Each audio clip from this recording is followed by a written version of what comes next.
The whole world is fighting to overcome coronavirus. India too is doing its best.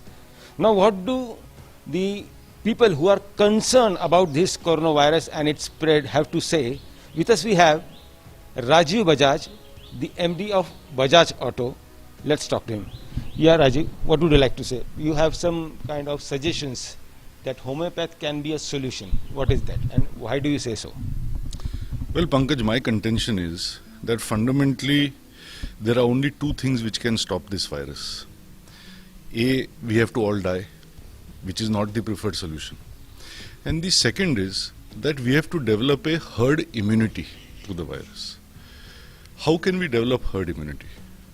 To the best of my understanding, and I am not an epidemiologist, but I know a little bit, particularly about homeopathy.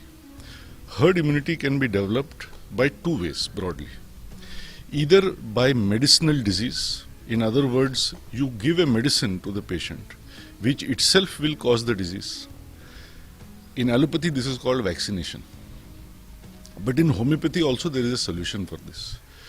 Why the homeopathic solution is not being pursued as of now, I really don't understand, but I can tell you more about it if you wish to know. As far as vaccination is concerned, we know that the best estimate is that for next 1 year there is no vaccination. So in other words, getting immunity from medicinal approach is not possible because vaccine is not available and homeopathy is not permitted. Then the last option left is that we must get the immunity in a natural way. The population must get progressively infected and develop resistance, which is called nothing but developing a natural immunity. But this is not possible if we are going to lock down, theoretically, everybody completely, because then we are suggesting that there will be no exposure to the virus. And if there is absolutely no exposure to the virus, by definition there cannot be a development of herd immunity. However, this is only theoretical. And ultimately, we know that any virus or a flu virus is going to find its way around. There is no country in the world that has ever been able to arrest any flu virus in this fashion, which is why you are probably aware that even after decades of fighting the common flu, 600,000 people still die every year of that virus. So when that has not been arrested after all this time, how can this be arrested? And therefore I do not see how this lockdown is a solution. And your suggestion that homeopathy is one of the remedy to increase the immunity. So have you tried such a thing? See, I can give you a little background. Homeopathy has been documented to have been quite effective in similar epidemics or pandemics. We can go as far back as the Spanish flu of 1918. We can look more recently at what happened in the Cuban epidemic.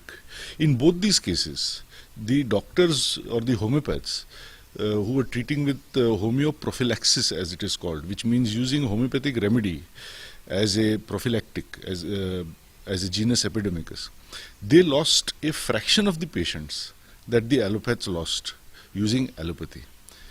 I have also seen in, for example, swine flu time about 10 years back, that when we have given the homeopathic remedy gelsemium to about 50,000 people in our family, friends, colleagues, etc., to the best of my knowledge, not one person contracted swine flu, even though we are all living in Pune, which was the center of swine flu not only in Maharashtra but all of India, is what I understand. Pune had the maximum number of cases. Even currently, as you know well, we have a ministry called Ayush, which among other therapies is promoting homeopathy. So homeopathy is not a poison or a toxin. It is after all a medicine. And you will agree with me that even the strongest critics of homeopathy agree to one thing, that homeopathic medicines do not have any downside or any side effects which are negative. At the most they say कि इसमें कुछ नहीं है, ये placebo है, this is a placebo, it will not have any benefit. But nobody says it will cause harm. So I am fortunate that our homeopath, Dr. Rajan Sankaran, who is based in Mumbai, he could get access to patients across many countries of the world, starting with Iran, Nepal, Romania, Bolivia, I think, and Italy, France, Netherlands. And he has been able to treat successfully many patients in the last 6 weeks. Now, when I say treat successfully, what I mean is not that they recovered. We know most people will recover anyway. But the rate at which they recovered, the remarkable way they have recovered, gives us hope. And I will not say it's a solution, a guaranteed solution, but I will say it gives strong hope that Camphor 1M, which is the remedy that he used, both as preventive and curative, can be effective in India as well. So what we have done on our part, because as Bajaj Auto, we have set up our own homeopathy center here about 10 years back in Pune called Prana. Through Prana, we have distributed as of today about 67,000 vials of Camphor 1M. And each vial is good enough or has enough pills for 5 people. So that means that about 300,000 people have progressively received this homeopathic remedy. Of course, we cannot keep in touch with 300,000 people.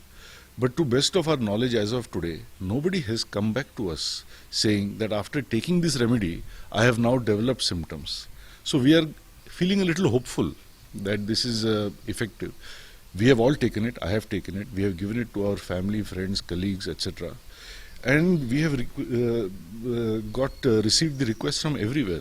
You will not believe how many ministers, how many business peers, even requests from the Commissioner of Police himself in Pune, or rather I should clarify, when I suggested it to him, he readily accepted this. If I am not wrong, to the Pune police we sent 9,000 vials for 45,000 people, the rural police, the PCMC police, the railway police.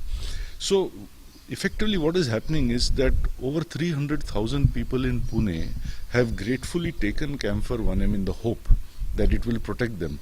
But it is ironical that at the same time, despite approval of Ayush Ministry, which I have received personally, despite approval from Delhi from the Central Council of Research for Homeopathy called CCRH, and despite approval from Maharashtra Council of Homeopathy called MCH, we are not getting the one last approval required from the agency called ICMR or from Health Ministry, let's put it like that, so that when we have given this remedy to 300,000 people, and let's say worst case scenario, it has no benefit but it has no downside.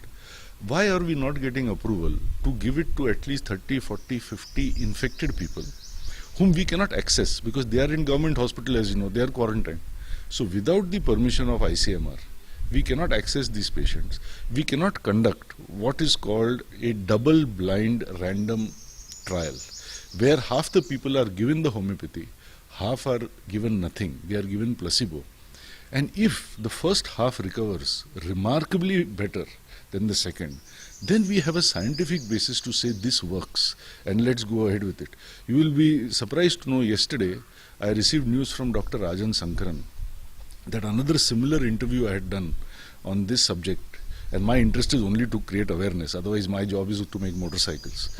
This interview I had done with Barkha Dutt has found its way across the world, for example to the president of Botswana, who is now interested in making this available to all 2.3 million citizens of Botswana.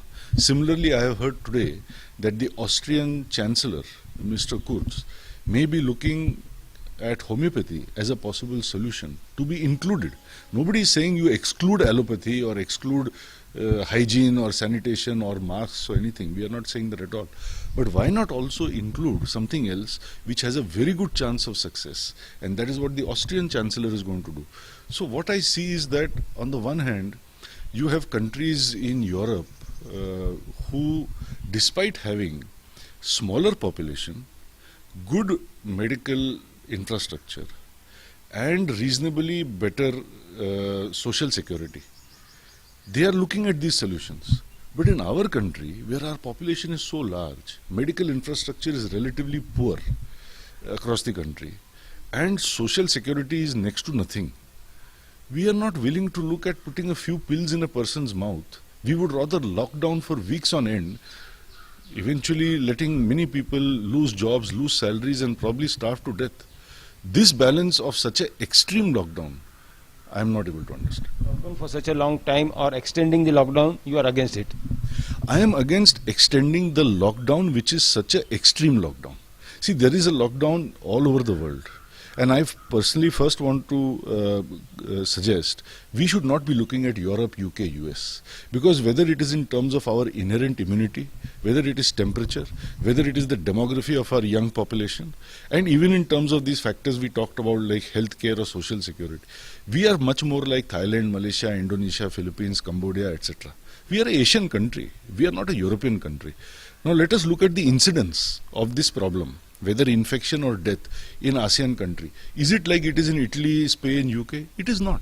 So first of all, to benchmark Europe and go even ahead of Europe in terms of lockdown, I just don't understand. I am told by friends who live in New York that they can step out of their apartment. They are not having to necessarily wear masks. They can go to the grocery store. They can visit the friend in another apartment.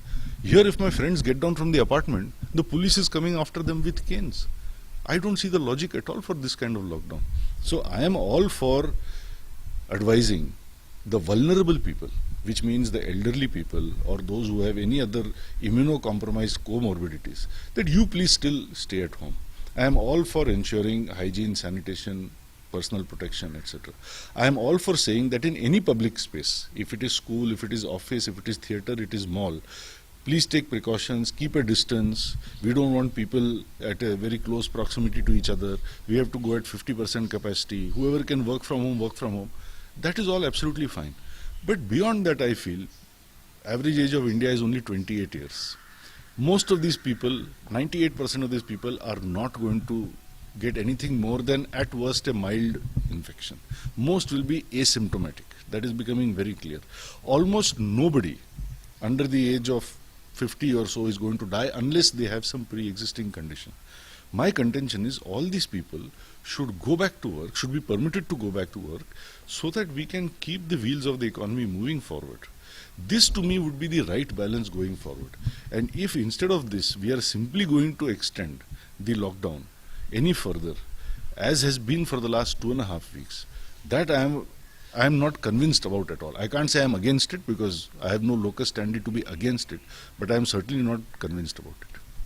This was Rajiv Bajaj, a concerned person for India, and he says if there are examples, case studies throughout the world that homeopathy is the way to increase the immunity, then why not give it a try?